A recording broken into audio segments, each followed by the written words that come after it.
नमस्कार. श्री स्वामी समर्थ. लोभाऐवजी धर्माने वागा. तुझ्या कर्माला योग्य ते फळ देणे ही माझी जबाबदारी आहे. स्वामींच्या या वचनावर आधारित असलेली एक कथा आज आपण इथे बघणार आहोत. लोभी पुजाऱ्याला दिलेला धडा. श्री स्वामी समर्थ महाराज आपल्या देशभ्रमणाच्या काळात सेतुबंध रामेश्वर येथील एका तीर्थकुंडाजवळ पोहोचले.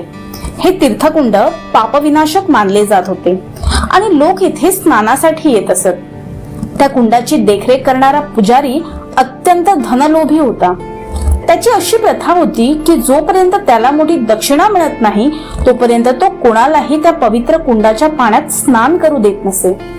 स्वामी जेव्हा तिथे पोहोचले तेव्हा पुजाऱ्याने त्यांनाही अडवले. त्याने स्वामींना अत्यंत अहंकाराने विचारले, संन्यासी महाराज, दक्षिणा दिल्याशिवाय येथे स्नान करता येत नाही. तुमच्याकडे देण्यासाठी काय आहे? स्वामींनी हसून उत्तर दिले, अरे, आम्ही तर संन्यासी दिगंबर, आमच्याकडे धन कुठून येणार? आम्हाला तीर्थकुंडात जाऊ द्या. पण लोभी पुजाऱ्याने स्वामींचे म्हणणे ऐकले नाही. तो उद्धटपणे म्हणाला, ज्याच्या जवळ धन आहे त्यालाच पुण्य स्नान. तुम्ही जा येथून.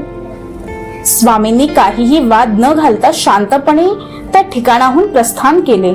स्वामी निघून गेल्यावर काही क्षणातच तिथे एक चमत्कार घडला. त्या पवित्र तीर्थकुंडातील पाणी अचानक दुर्गंधीयुक्त झाले. पाण्यात किडे पडू लागले आणि ते पाणी दूषित झाले.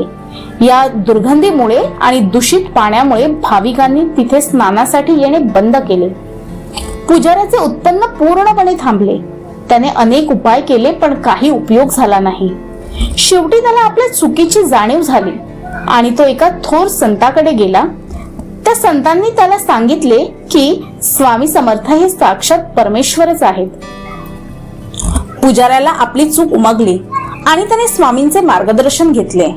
स्वामींनी त्याला लोभ सोडून लोकांचे आदरातिथ्य करण्यास आणि धर्माने वागण्यास सांगितले. या कथेतून स्वामींनी शिकवण दिली की लोभ हा सर्व दुःखाचे मूळ आहे. जेव्हा तुम्ही धर्माचे आणि सदाचाराचे पालन करता तेव्हाच तुम्हाला शाश्वत सुख आणि यश मिळते. देवाचे कार्य करताना निस्वार्थ आणि प्रामाणिक असले पाहिजे. श्री स्वामी समर्थ.